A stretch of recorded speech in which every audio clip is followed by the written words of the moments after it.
back to my homeland. I am a yellow belly, born and bred. And I was born in the hospital in Lincoln sometime in the last century, as my children like to tell me. So thank you to Enoch and Nikki for their enthusiasm in asking me to come and talk about my work and my background. I had to put a pun in the title, and I tried a few, but I stuck with this one because I think you've all made a very wise decision if you're considering a career in governance, because I find it endlessly fascinating, hugely varied, and it can take you anywhere.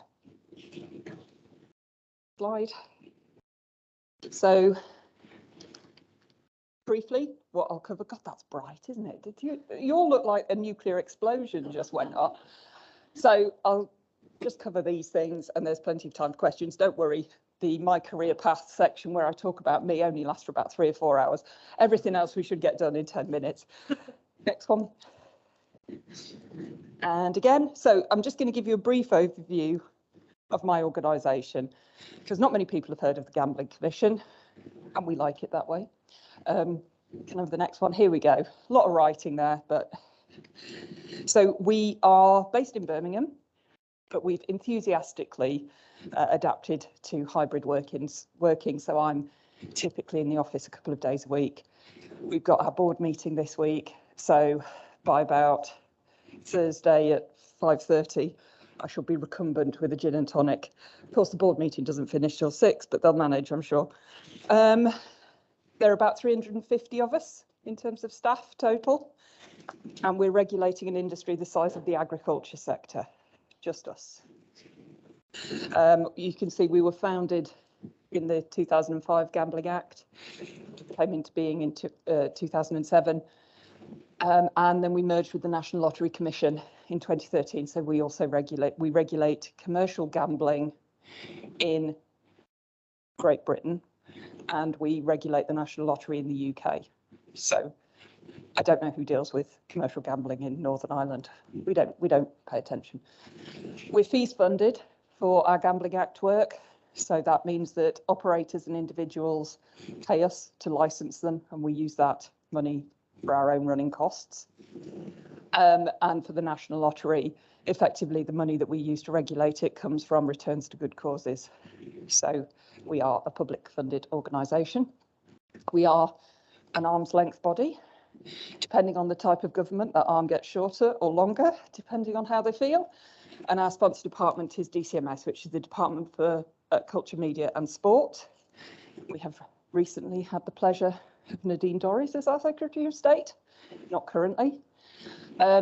So whilst we're a government, we're an arm's length body of government, we are independent in terms of our regulatory decision making, but we are not completely independent and free to make up things as we wish. The Gambling Act itself has a permissive principle at its core. So our duty is to permit gambling insofar as it is consistent with the 3 licensing objectives, which are that gambling should be crime-free. In effect, obviously, gambling is a very nice and juicy target for people who are looking to do money laundering. So you can imagine there's quite a bit there, and that we should ensure that children and vulnerable adults are protected from harm, and that gambling is conducted in a fair and open way. So that's your sort of consumer duty. We're a regulator. We are not an ombudsman. There is a difference. Regulator, we are there to look at compliance across the whole sector.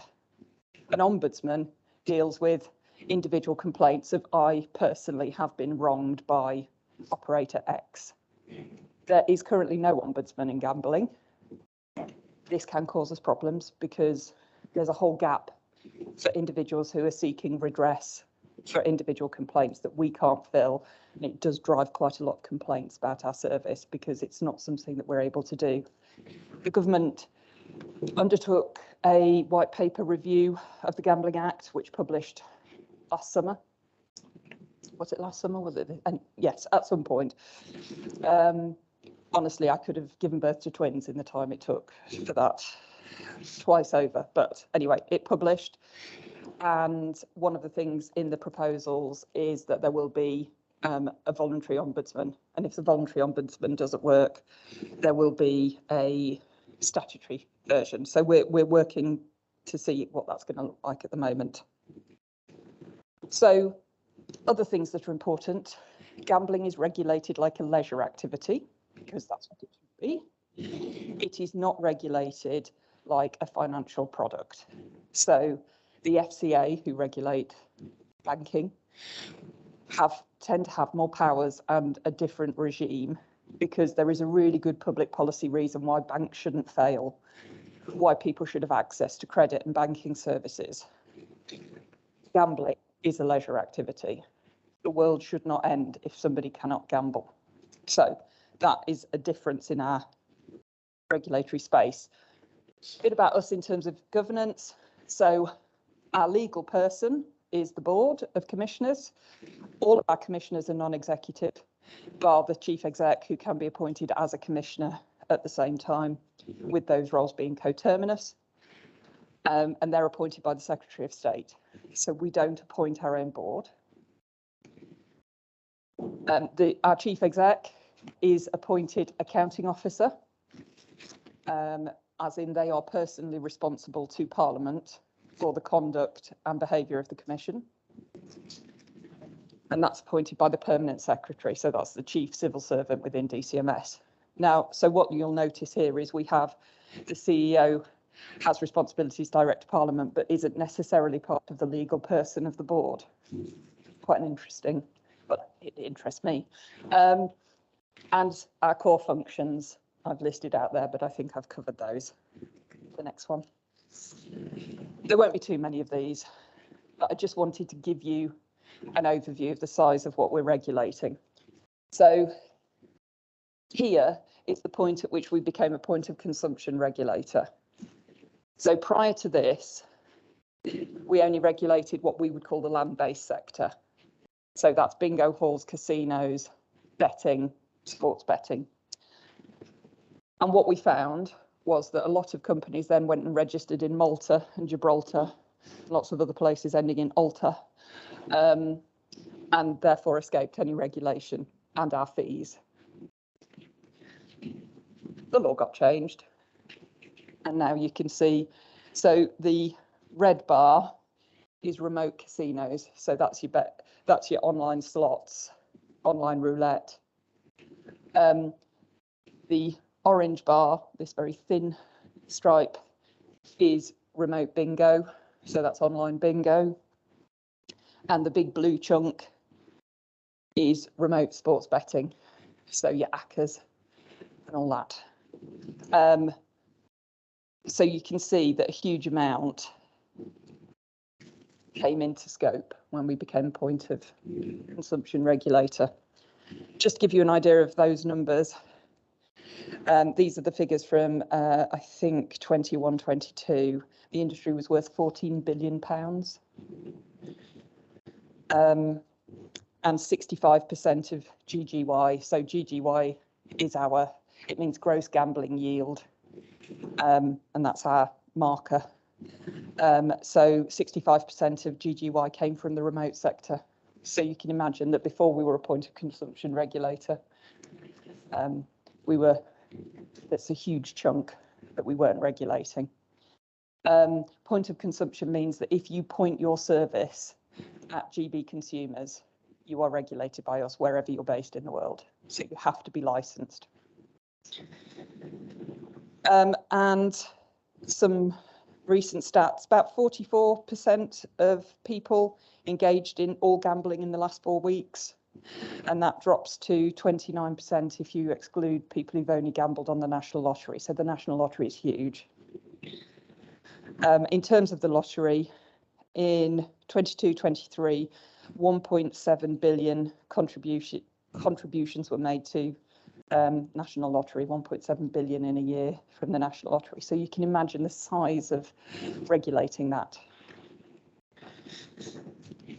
In terms of the size of the market, by numbers of people, there's 2,343 licensed operators.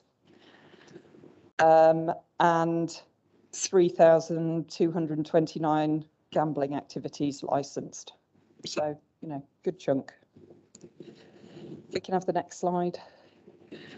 This one just breaks it down by online and retail. So the blue is the online and the yellow is the retail. You can see this is 21, 22. So that obviously the lockdowns had a big impact because cancellation of sporting events, but also closure of shops and bingo and places like that. We're starting to see a bit of a bounce back now. Please. And this is showing GGY excluding lotteries. So again, we've got blue for online, yellow for offline. You just see, obviously, that graph, the blue is becoming ever more significant. It's the end of the graphs for now. So, core governance concepts for us as an arm's length body. I didn't know how much of this you're covering in your course, how familiar, whether you're primarily looking at things in the Companies Act and those sorts of things. So let me take you through some of these. It's not an exhaustive list. I would say that, wouldn't I? But it isn't. So we've got our 7 principles of public life in the Civil Service Code. Are you familiar with the 7 principles? Otherwise known as the Nolan principles. I'm in the mood for dancing. Bit of an old reference, that, I think. Yes. So these are about conduct. So people who are in public office should be selfless, transparent, open, honest. The kind of things that you'd hope for, really. But these were introduced by Lord Nolan in the 1990s following a series of scandals relating to the conduct of public servants. There was a cash for questions thing with Mohammed Al-Fayed. This is when the Hamiltons were bequeathed to public attention. But anyway, we now get the 7 principles which all of our staff and our commissioners have to abide by. The biggest single document for me, my Bible, is managing public money. This is a Treasury document, so this may surprise you that my source of main governance rules is coming from our financial sector. But managing public money, MPM as it's known to its friends, tells you how an organisation should be run, what rules we should follow, what our accountabilities are. That's where all the rules about my boss as accounting officer comes from. And you'll see I've written NAO VFM, which, anyone know what I'm talking about? Yeah, National Audit Office is the NAO. So they are our external auditors. We have no choice about that. We are audited by the National Audit Office. And so they do our annual audit, prepare our annual report and accounts, or sign off our annual report and accounts. But one of the other things that they can do is a value for money review, VFM. So given that we are using public money, are we accountable for that? How are we using it? We are currently about to see the changeover of the National Lottery operator for the first time in its history. It's changing from Camelot to somebody else. That somebody else has bought Camelot, so, you know, but it's somebody else. This competition has been going on since before I joined the Commission in 2019. So that will change over 31st of January 2024. We're all getting a little bit tense. But there will inevitably be a value for money review by the NAO into that competition and how that was handled. So look out for that. I also rely on Cabinet Office guidance. So the Cabinet Office are like the governance team for government, really. So they provide us with a range of other rules covering public appointments, and, you know, the conduct of, they publish the rules for the conduct of board members. So they are sort of our rules body from that sense. Then we have the pay remit. So we can't set our own rates of pay. They have to be within the government's decided pay remit, and there's senior pay guidance. So this determines how much your senior staff can be paid, including your chief executive. There's the old rule that well, it's not that old, but there's the rule that your CEO can't be paid more than the Prime Minister without a particular business case. So, there's lots of stuff around that I get involved in. We also have a government major project. So it's capitalised because it's a thing. And that's the 4NL, the National Lottery transfer that I was talking about. So when something is a major project, it's a sign of the amount of money, but also the significance to the national infrastructure that represents.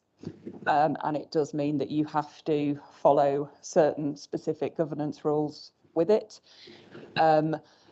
We've got the IPA, that's not an India Pale Ale, that's a project management authority who has to come in and deliver periodic reviews sort of twice a year, something like that, as you go through each gateway of the programme. And then the Osmotherly rules. I think they have a different name, but I like Osmotherly, particularly when I find out that the Cabinet Office has a cat called Osmotherly, Aussie for short. So Osmotherly was a civil servant, boringly, and created rules, again, for civil servants who are looking after large chunks of significant expenditure. Under the Osmotherly rules, you are directly accountable to Parliament. So not only is our CEO accountable in that way, as accounting officer, we have a major project lead who is himself accountable. You can find his letter of appointment online should you wish to do so. We're also bound by public sector procurement rules. We have a framework agreement that's between us and DCMS that explains how they will manage us and how we will respond to that management with a smile on our face, of course. The roles and responsibility of the accounting officer. We are bound by the regulator's code. It's called a code, but it has statutory force. And this is how we should interact with the people that we regulate and how we should exercise our powers. My team looks after complaints against the Commission, and we need to follow the Parliamentary Health Service Ombudsman's complaints rules, PHSO. And then on top of that, we've got all of the usual public law concepts. So any decision we make is susceptible to judicial review potentially. So anything I write in my board minutes could end up in evidence in a judicial review case. We have a duty to consult on changes. So you can imagine how long that takes in terms of, if you imagine how long it takes to formulate a consultation proposal, get board agreement for that, take legal advice on it, put it out to consultation, typically 12 weeks minimum, respond to all the, read, understand, think about all those consultation responses and make any revisions necessary, and then go back out. You can see it's not a quick thing to change a rule. And then, as every other public body, we are subject to Freedom of Information, Public Records Act and data protection. So that is just some of the fairly complex web of interacting governance strands that me and my team are trying to navigate to make sure the organisation is on the straight and narrow. Obviously, it's not just us, pay remit, obviously people services, our HR team, but we are there to draw it all together. Can I have the next one? So this is a brief overview of our governance structure. This is the board level governance. There's obviously an internal structure as well. So we have the board. We have a chair who's separately appointed to the commissioners. Same process, but it's a different. It's not just the commissioners don't elect one of their own. You specifically recruit a chair. We have appointed a senior independent director. And then we have our other commissioners. I'll go down to our committees. So our audit and risk committee, which you would expect in any piece of work. This is again a requirement of managing public money. And they cover finance and risk management. And they lead the engagement with internal and external audit from a non-exec perspective. We've got our Remunerations and Nominations Committee, RemNomCom. I don't call it that, it's RNC. And they deal with executive level recruitment and remuneration, performance management processes, board effectiveness and commissioner recruitment via DCMS. Then these two are bespoke to us. National Lottery Committee, that's overseeing the current licence. And then the National Lottery Competition Committee, which acts as the programme board for the 4th licence. These are the only 2 committees that have executives as members of the committee. Executives attend these, but are not voting members. And then we have a regulatory panel. This is not a standing committee. It's convened as and when necessary to take regulatory decisions in relation to individuals or operators. So if commission officials say, we're going to fine you 13 million quid, and they go, no, thank you very much, I'm going to a reg panel, I convene that, and that's what that is. Next one. So let's talk about who I've got, what I do, what I get up to. Next one. So I've kind of split my time. In terms of corporate governance, I'm looking at I'm responsible for the internal and board level governance structure. That means my team deliver the secretariat support. So we do the minutes, we do the forward looks, we do the actions, we commission the papers, we QA the papers, we publish the papers. We then find the papers that somebody thinks that they submitted at some point in probably May 2021, and then it turns out it was in September 23. Anyway, we do all that, but we also make sure they're covering the things that they ought to be covering, that the terms of reference are correct, that they're participating appropriately, that they're making reports to board, that the meetings run smoothly. Never underestimate the power of having a good quality meeting. I always say to my team who do secretariat support, we're like, nobody should notice us. It's really unfair that they work so hard, but if a meeting's gone well, nobody should notice you did anything at all. So we have to make our own praise. We have to recognise our own achievements, because externally, you know you're doing a good job when nobody remembers you were in the room. So we do all of that. We've got 4 expert groups, which I actually passed over on the last slide, didn't I? But so we don't have a board of constituencies. So we do not have a board that has somebody from the gambling industry and somebody who's been horribly harmed by gambling, because those 2 people will never agree. That would frustrate the whole decision-making process. So our board is made up of people who are professionals and skilled in a wide range of things: accountants, lawyers, business people. But to make sure that we get access to that insight, we have our expert groups, and I look after those. So we've got 4.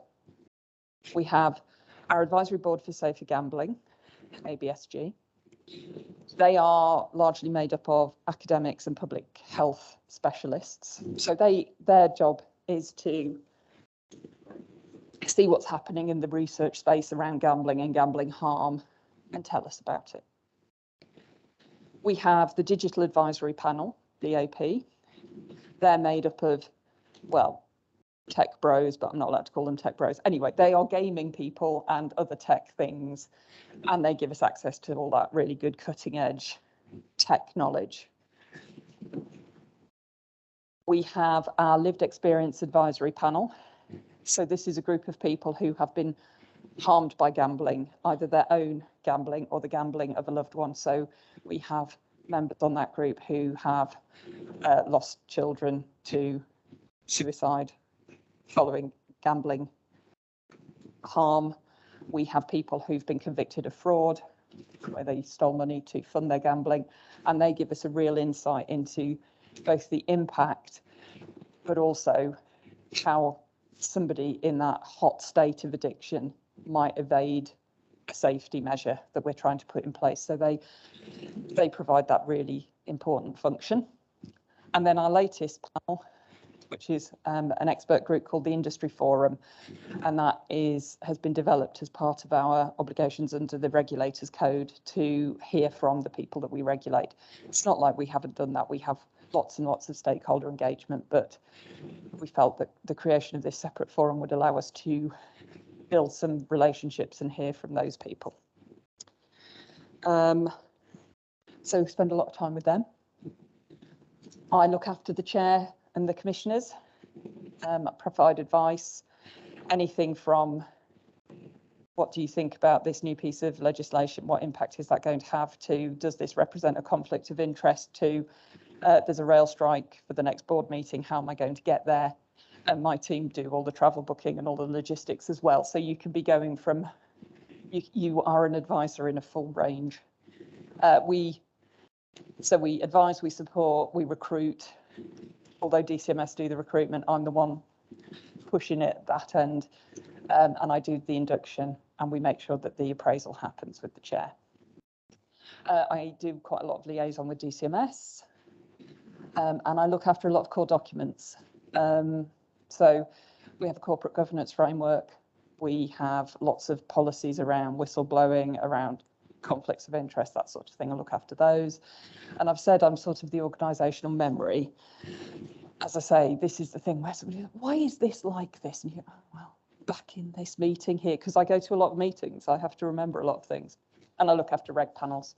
So when I say a regulatory panel, decision making, we're talking binders of paperwork up here, provision of independent legal advice. I don't do that, I procure it. And then all the logistics and making sure the right people have got the right packs. So quite challenging there. I also look after risk and assurance. And within that, there's our whole system and structure of risk management, but also things like internal audit. So I'm the lead for commissioning our internal audit, which is confusingly delivered externally. We subcontract it out. I also have a responsibility to deliver a chunk of the annual report, and we deal with complaints and whistleblowing. And I also have the information compliance team within my portfolio, so looking after proactive requests into us under subject access and FOI, but also things like our information management and getting stuff out to the National Archives to put things on the public record. So obviously I have oodles and oodles of spare time. So if we have the next slide.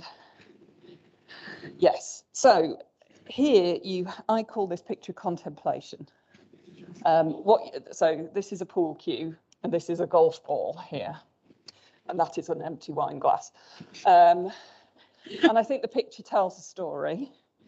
It makes me laugh because what I'm staring at is something that has got stuck where it shouldn't be.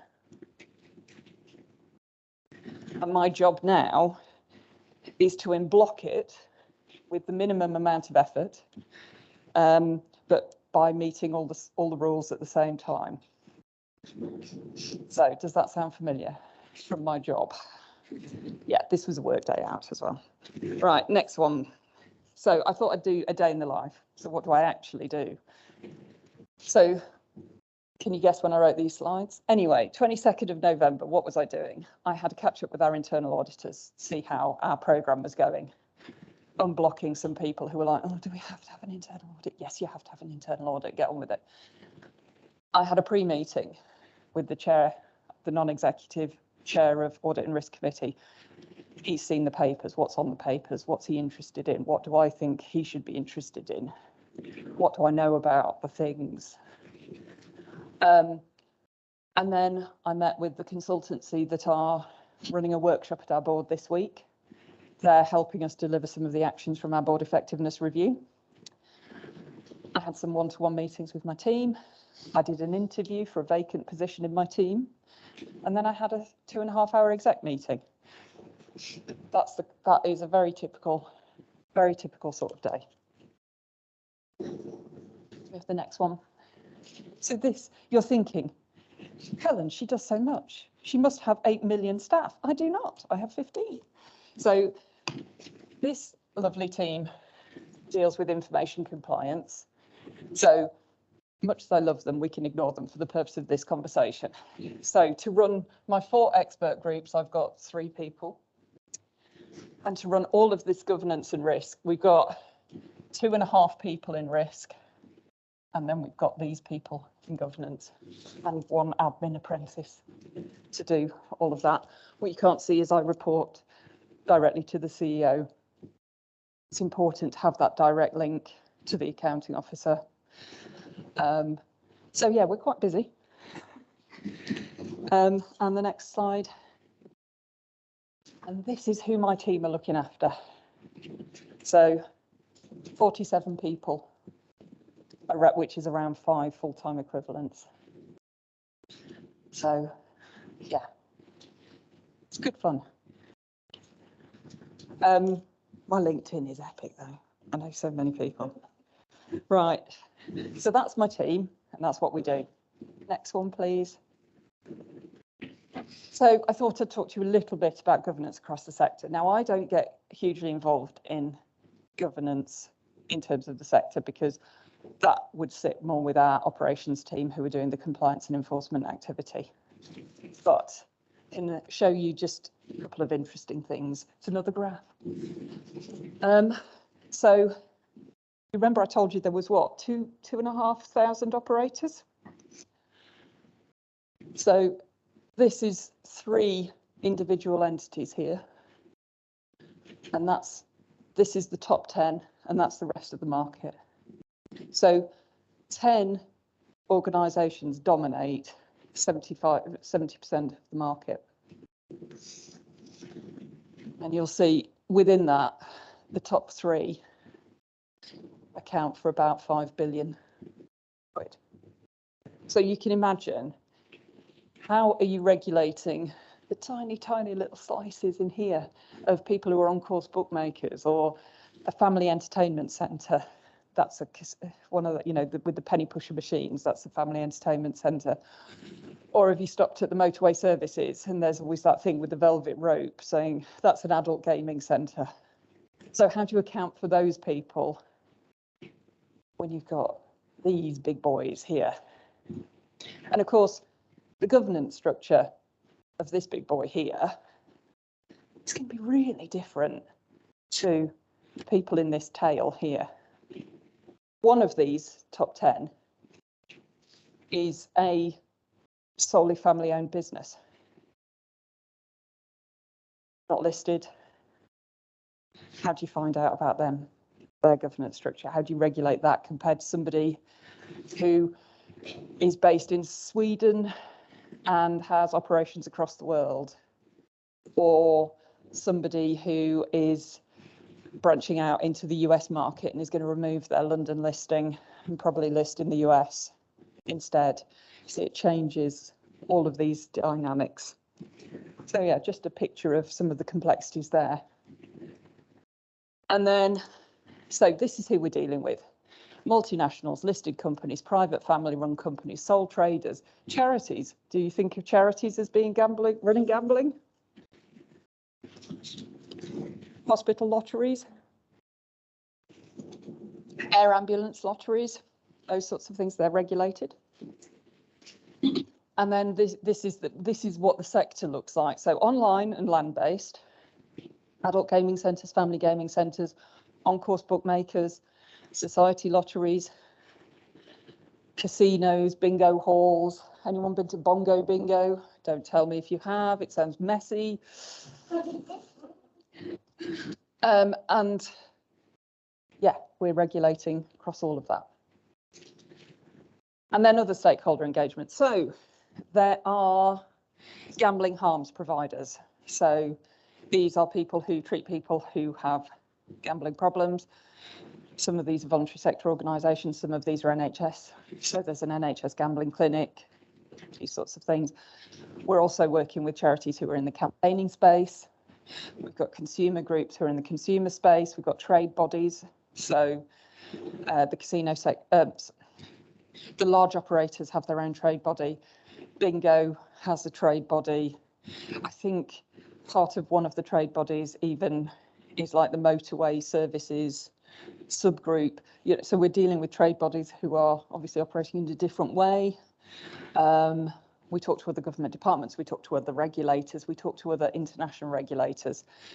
We engage with law enforcement. There are criminal offences under the Gambling Act, but also where you're looking at things like money laundering, things like that.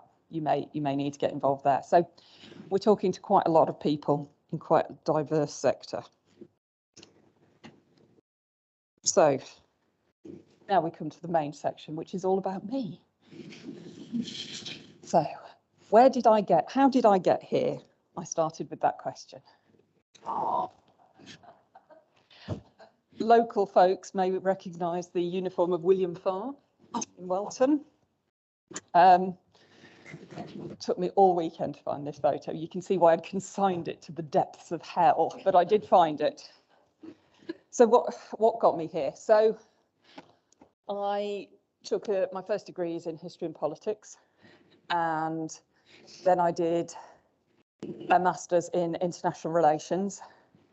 While I was doing my master's, I was working with the Foreign Office in the admin department of the Records and Historical Department, which was a terrible disappointment to me, because when you join the Foreign Office, you have you have a 2-week induction, and you get to know all of the other baby Foreign Office employees. And on the last day, they bring in the envelopes of where you're going to be posted, because they call them postings. They'd hand them out. One of my friends, oh, I've got the Blood Diamonds desk. Oh, amazing. Somebody else, oh, I'm going to the Middle East desk. What could possibly go wrong? All of these exciting placements, and I got the Records and Historical Department working in the archives. However, fantastic move, because this was in 2002 and the Freedom of Information Act came in 2005. So I was exactly in the right place to learn about that and to be part of the implementation there. And that gave a real kickstart. So my first career, as I call it, my pre-children career, was in data protection and FOI. And you'll notice, obviously, it's still part of my portfolio now. I then had a career break. And, you know, in my copious spare time, I did my law qualifications separately. And went back into the charity sector. So I started as a volunteer with Citizens Advice to help me get experience while I was doing my law quals, and then sort of got jobs and stayed and became CEO and company secretary for Citizens Advice in Wolverhampton. So I've seen it from that end of things as well. I've been a company secretary following all the Companies Act rules, but in the voluntary sector, following Charity Commission rules and regs as well.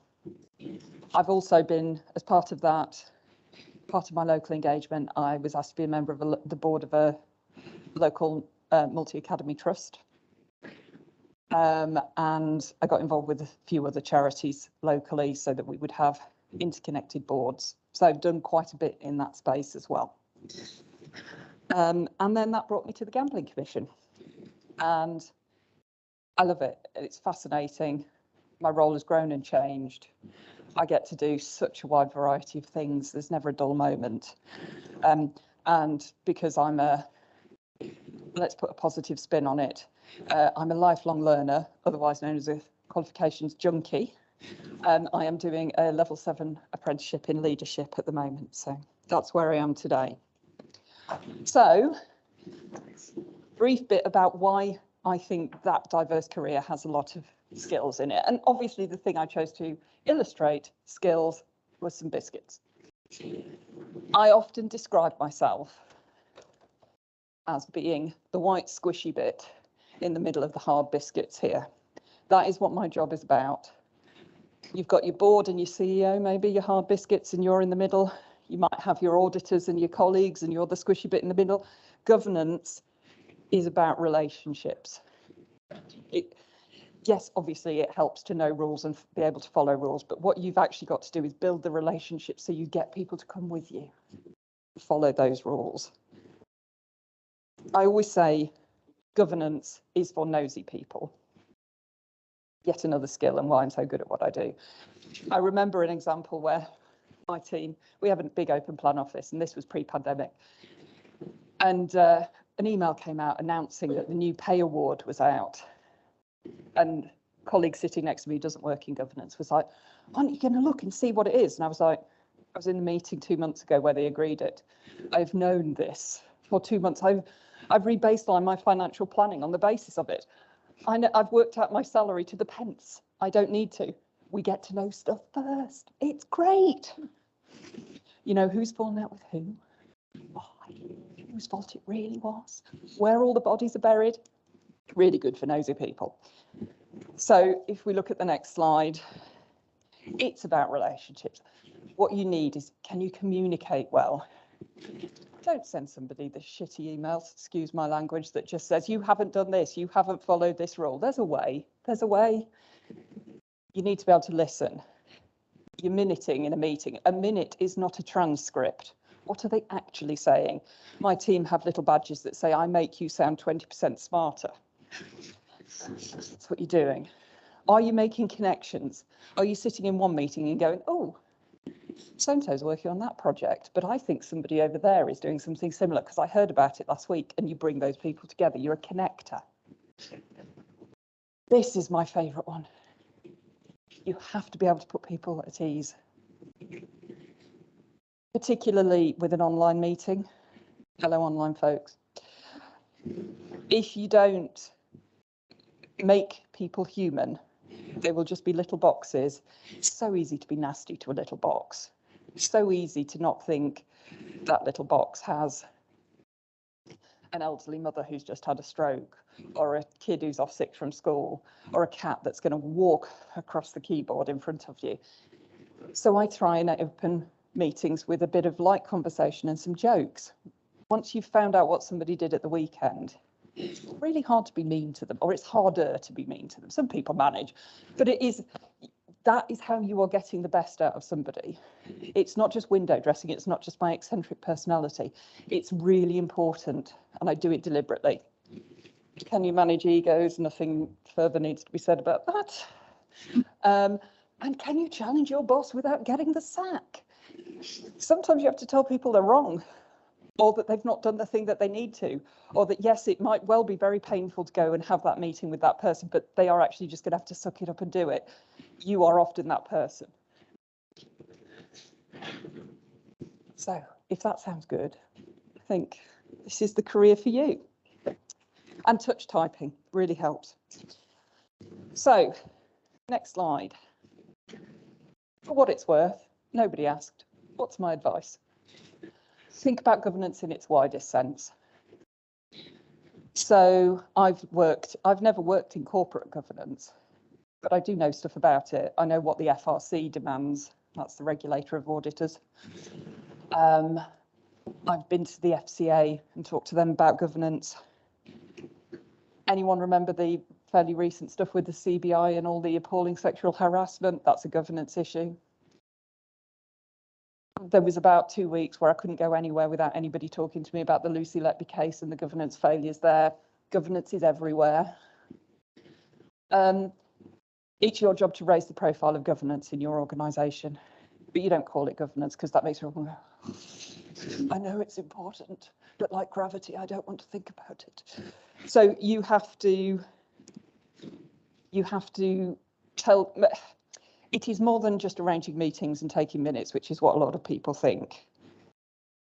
But you need to make those connections it's actually about risk management. It's about business planning. It's about strategic planning. And you need to be there and talking about what you can do and how you can facilitate that without turning everybody off. Get to know some non-exec directors if you can. They always have a really interesting perspective on things. They might drive me to frustration on occasion, but talking to them makes me better at my job, and I really enjoy it. And see the other side of the table. Get yourself onto a trustee board of a charity. Be a school governor. Do something like that, because then you understand it from the other side of the table. You understand the impact of late papers if you're on the other side of that table. You understand how frustrating and difficult it is if the paper doesn't have a clear recommendation in it, or the member of staff doesn't present to you well. You get to see all that, and that makes you better at your job. Next one. I think we're nearly done. Any questions? Oh, right. I'm going to have some coffee. Anybody got a question for me? And if it's about betting, don't ask. Yes. Then that getting your stuff. I wonder, like, where you have to do legal like starting your Oh, thank you. So I've got my legal qualifications already. So I got that. Ooh, how old's my daughter? I did that from sort of 2008 to 2011. So I did a GDL and then I did an LPC part-time. And the LPC was the killer. GDL was all right, but the LPC, it's a lot of work and a lot of, filling in conveyancing forms, which couldn't have been less interesting to me. The course I'm doing now is leadership. So it's an apprenticeship in leadership, and I'm supposed to do 6 hours a week off the job learning. This counts, so thanks. And that has been a lot of work as well. So I'm doing 8 modules. So I have to do written assignments and do the off the job learning. And then I'll have to do an endpoint assessment as well, which is present a board level proposal and be judged on that. My tutor, I think, doesn't know what governance is. So she thinks I'm going to find this really daunting. And I'm like, I do this all the time. I'm sure it'll be tough, but yeah, that bit doesn't worry me as much as some of the other bits of assessment. Whereabouts are you? What are you doing? What course are you doing? I'm doing governance, and I'm interested in getting into sustainability after. If ESG stuff. Yeah. So, but I'm still trying to figure out the low part from it. So I'm having a bit of a struggle with that. Just wondering, like. It's helpful, but it's not critical. So it's helpful, but it's helpful to me in a range of ways. So I did employment law as well. That's really helpful because I look after staff and I have to do all those usual things. That was really helpful when I worked for the charity.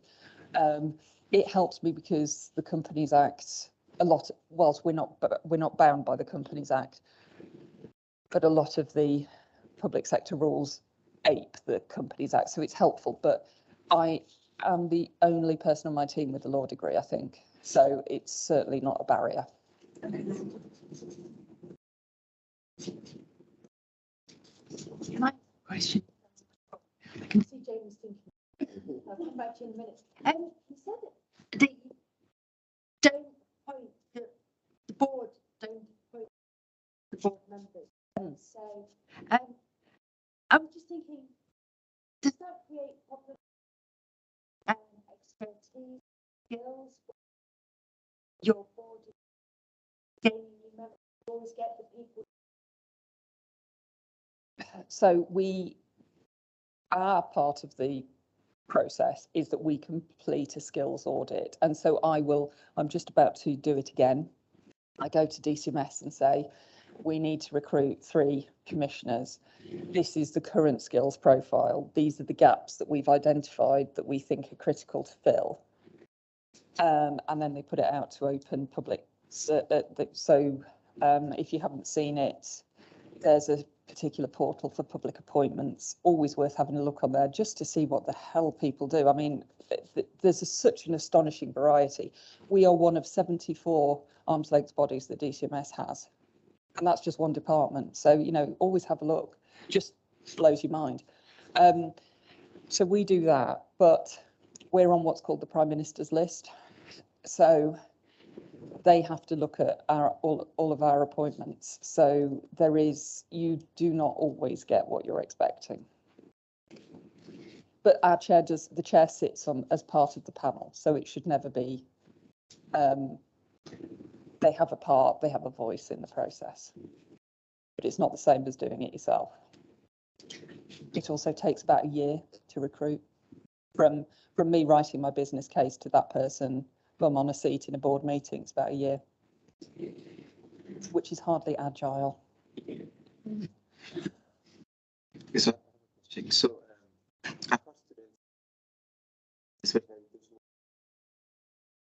right from school to place. So, for example, for the governance function, a whole range of skills when it comes to,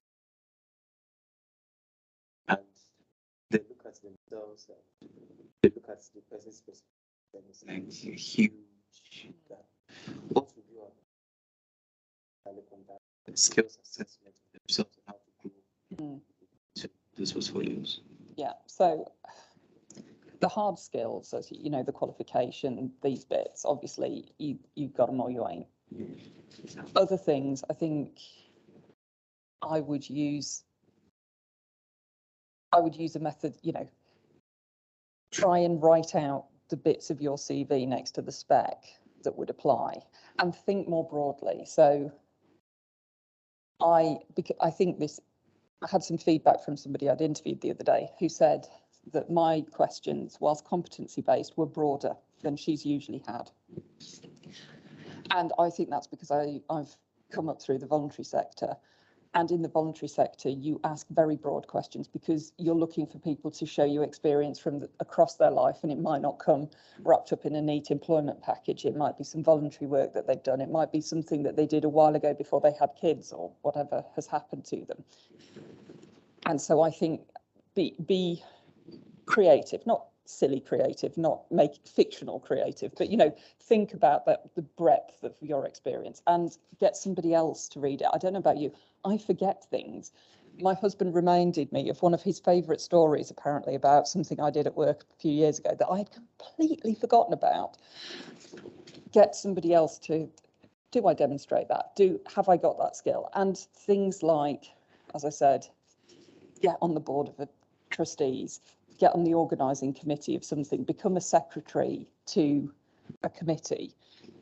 I was secretary for RWI in Ashby. All very relevant, useful experience, and it teaches you all of those relationship things that are really, I think, essential. It's not very helpful, but think broadly and do lots of stuff would be my advice.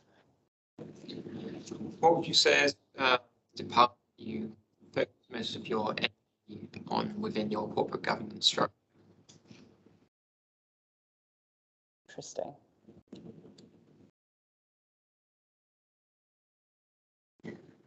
I think we really focus a lot on the quality of decision making. And so that covers everything from, have we got the right evidence coming in? Have we got high quality papers and presentations for people to look at? And are we convening the right people to make the right decisions at the right time? That's my mantra: right decision, right time, right people, right. That's what you have to have all the way through. And that's the lens through which I cut it all. And trying to, you know, a meeting, it's not all about a meeting. It's about, that's the other thing. People, oh, you're in governance, you do meetings. Well, yes, we do meetings, but we don't do meetings just because we need to. We do it to make sure the rhythm of business can be conducted. So yeah, that quality of decision making, I think, would definitely be the focus. So what would you say most disruptive to that process? People. Always. They are both the best and the worst thing. But yes, somebody will, you know, somebody will want to move faster, somebody will want to move slower, somebody will have a very different idea of what you should be doing with a piece of work. And you've got to be able to manage that. That's why I recruit people based on those soft skills and their ability to demonstrate that they can work with people. Not, I would prioritise that over a qualification any day. Nice that. Yeah. I was also just going to ask, actually, how much interaction for let's say you've been actually speak to those who are in the gambling sector? Do they interact at all? Do you get to review? So some of them work for organisations who sell services to the gambling sector. So there's an organisation called Bet No More, which is an entirely lived experience founded charity, and part of their charitable work is to use lived experience to inform operator training. So that's what they do. They go out and talk to people. Others will have virtually nothing to do with the industry. They don't want to. Somebody on our panel who has been harmed by gambling used to work in the gambling sector. So it's very varied. I don't set any of that up. That's not something that I would do because we pay them to advise us. I don't really pay them to talk to lots of other people.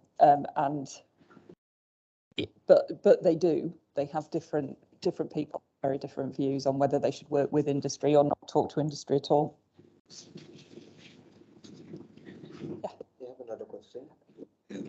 So Who's that's so popular? It's never happened before. it's kind of Oh,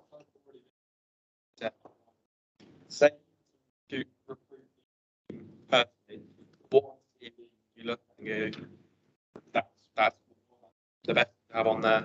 Yeah. And then like some your company is the same. Some when it comes to like government, it says relevant experience. In terms of what's the best relevant experience to have. okay. So we don't say relevant experience, but for me, relevant experience would be something like experience of delivering governance functions, and that could be both paid or voluntary. Or it would be experience of being within some kind of board or advisory structure, or even good solid admin experience. You can start from there at entry level. That would work. Sorry, what was the first part? What? For your Yeah. to be given a CV, or for you see on there and say that's exactly what we need. Yeah. Okay. So I like to see people who I think have some understanding of the core concepts. So somebody who's done something where they will have been dealing with things like conflicts of interest, where they will have been dealing with records of decisions, things like that. But actually, what I'm really looking for is somebody who's been in a very collaborative or support role. So somebody who has, if I go through my current team and their background, I have one member of staff who has done an awful lot in the housing sector around sort of tenant engagement, complaints handling in that space. So she's got that experience of dealing with people, dealing with consumers, customers, and also a governance structure. I have somebody who came to us as a PA, a very senior PA in this sort of banking world. So really good understanding of process, really good understanding of confidentiality, and organised within an inch of her life. I have somebody who came to us from commercial banking and then was in our licensing team. So she didn't know a huge amount about governance, but she had a fantastic understanding of the commission and just works in a really collaborative way. And she was able to demonstrate that in how her application came across. And somebody who's worked again in admin and sort of customer service facing positions. So that's, you can see from that that's what I'm pulling on. It's the people and the ability to demonstrate that. Yeah. So you mentioned your soft part between the board of directors and let's say the management. I was wondering, how are you able to deal with a potential conflict between the two sectors? I try and work out what each of them actually wants, which it isn't always what they think. You have to do a bit of digging here. And this is where having built up those relationships in good times helps, because you can then weather them in poor times. So, you know, you're like, well, what is it that's bothering you about this? You can somebody's usually asking you questions about why isn't this on the agenda, or why is that report like that, or why is this like this? What is it that's actually bothering you? And can I answer that question? And then once you understand really clearly what the ask is, you can either, sometimes I've got the thing, I can give them the thing that they want because I know it exists or somebody's already done it, or you go back to the person of whom they are asking it. You say, this is why your paper, your briefing isn't hitting the mark. They want to know this. Now, sometimes that's like, oh my God, we can't possibly. But more often than not is, oh, well, if I'd known that was the direction that they wanted to go in, I could have done that. So, and it may be a longer process of influencing. So you may find yourself sort of trying to bring the parties closer together over a period of time. You may have to stage it. So, okay, for this next iteration, we're going to do it like this. And then let's see how that goes. And then we're going to build onto it like this.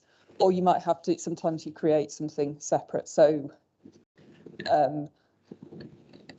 but it's a lot of talking. I can spend an awful lot of time talking to people and using those personal negotiation, persuasion skills, and then bringing it back to the purpose.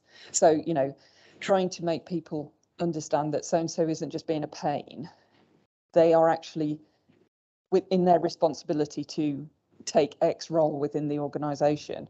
They are worried that this is a problem, or somebody's going to be in trouble, or somebody is under pressure and it's not fair. And so trying to bring it back always to find out what the nub of the matter really is, and focus the conversation on that, not on the person. Hello. Yeah, so there few effective board of directors. So with your conformity from board of from the how does members who in a way the behaviors of other members and those bring about conflict, you know, how does this category continue effective the board of directors? Yeah. So we've recently appointed 6 new commissioners. And when they come in fresh, they've usually got experience of either sitting on or presenting to or being clients of other boards. And so they bring you initially a huge batch of fresh insight, because you've all been swirling around in the same dirty bathwater with one another for 5 years, you know, thinking the same things, doing the same things. They bring in a whole some new clean water and some fresh thinking. So that's really helpful. Sometimes it's just as simple as saying, oh, in this board, they report on this statistic, and I find that really helpful. And you're like, oh yeah, why haven't we done that before? And you can import that. In terms of people who are, and some people are just see themselves as disruptors. They see that as their professional purpose in life. That can be a bit more difficult because it's a bit wearing if you know somebody's always going to ask you a difficult question just because they always ask a difficult question. And that's where your chair is there to manage them. So our chair very much works with consensus. So he likes everybody to have their say, but then he likes to move everybody collectively in a decision. So we very rarely have the old vote, yes and no. It's a sort of a collective discussion and a collective moving forward with something. But that is how your chair manages the discussion and the debate around when people are making a contribution versus just trying to be disruptive for the sake of it. But I think, speaking of, you know, the importance of diversity in decision making, I made a note, but I forgot to cover it. I don't know if you saw the Helen McNamara evidence to the COVID inquiry recently, and she was talking about how the absence of women in that decision making just totally weakened the insight and the input. So, you know, these different ways of seeing things give you different perspectives, and you can make use of that. So I will call upon somebody who I know has a particular skill to help me work through an issue in a particular area. So you get to know your board members and both their sort of practical experience, but also their ways of being. I have one commissioner who, her mind is so forensic that every interaction I have with her makes my work better because she challenges me in ways that I think she obviously looks at things in a different way to me. So it always makes it better. And you get to know who's going to do that, who's the good target to ask. Am I moving in the right direction, or is this wrong? I don't know if that answers your question. I feel like I spoke for a requisite amount of time, so I don't know. Glean some wisdom from it, please. Yeah, so there was one point I saw in your slide, but I didn't want to, but I want you to talk about how you go. Because, for example, you are a fresh graduate, Yeah. not professional, whatever, you get into the Yeah. and you have to deal with two people. Their faces scare you, what scare you, them and the other scare you. Yeah. And yet you have to find that. How do you? Yeah. Okay. So charm always helps. Somebody said that to me in an interview the other day, and I was like, no, it really does. So you get to know people. And I know sometimes that's, I know you're an entry level person, they're like the exec director of whatever, but you're a governance professional. Governance professionals go everywhere. We're like bed bugs. Once you've got us, you can't get rid of us. So you can ask anybody anything. When you're new, you've got the, can I just ask a stupid question because I'm new? You can make that last at least 6 months in any organisation. You find a point of similarity. You ask them something non-contentious to start with. Express an interest in somebody. My God, people love to talk about themselves. You know, oh, I loved the way you presented that in that meeting. That was so interesting what you were saying about fleece futures out in Mongolia. Can you tell me more about it? Where did you find out about it? So you establish those connections so that it's not always you going, I need you to deliver your paper on time because you haven't done it. And you'll be in meetings with people. So one of the things that's great for people at entry level in governance is you will have a better relationship probably with the directors or the board members of an organisation than other people a lot more senior than you, because you organise their train travel. You know which hotel they prefer because they like the breakfast better. You build those relationships so that when you need to leverage them, you've got it. And always take that as an opportunity. Always, introduce yourself and have those conversations, and use your manager to introduce you in a way that isn't contentious, so your first interaction with them isn't the painful interaction. I'll use my head of department. Surely there are no egos in university life though, right? Everybody is just, dedicated to the temple of learning, no? That's what I thought. Yeah. Actually, I was going to not really ask you a question, just pick up something that I think is key for government students, and it's that sponge bit in the middle. And Vicky, I'm sure, told students many times that the government professional is the keeper of secrets. Yes. And that's how you manage. The person on the right, the person on the left, to do something. Will talk to you about it, and you probably won't directly mention to anyone. I do joke that on occasion I have written an email for my chair to send to my CEO and then written the CEO's response back. So we could have cut out the middle person entirely, and I could have just decided what I was going to do in the middle of it. But yeah, exactly that. I have what it's called the cone of governance. When you're in the cone of governance, nobody can hear. But it's exactly that, because I talk to my chair and we have a very frank and open relationship, and I talk to my CEO and we have a very frank and open relationship, and those two relationships do not cross. And that can leave you in quite a difficult position sometimes, and so you have to know where the hard lines are. There are some things where obviously if somebody's asked, not that anybody ever has, but people asking you to do something ethical, immoral, that would undermine somebody, you don't do that. But otherwise, you are their sounding board and you are the squishy bit. They can talk to you, and then you kind of filter it like the coffee filter, the grounds don't come out. You just, oh, we're going to do this now. Or sometimes you just have to hold their frustration and just be like, yeah, no, it's really difficult for you. It's really challenging. These are really high pressure roles. I don't, if you've ever seen our CEO on social media, he is consistently being dragged through the mud. Really personal, unpleasant attacks. That's a high stress job. Your job is to take some of that and just deal with some of that frustration. I find myself trying to take a bit of that pastoral care role as well, because they don't have anyone to do their pastoral care. Okay, so the CEO reports to the chair, but that's not a pastoral care role. That's the two big gorillas. They're not going to say, oh, I feel really tired today, to one another, but they'll say it to you potentially.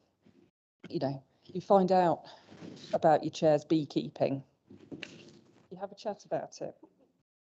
And it's not an act. I do genuinely care about them, and I want them, that thing that I said, put people at ease to get the best out of them. Yeah. So yes, you've got to be good at respecting confidences. Definitely. So it's for nosy people, but nosy people who don't like to tell other people things.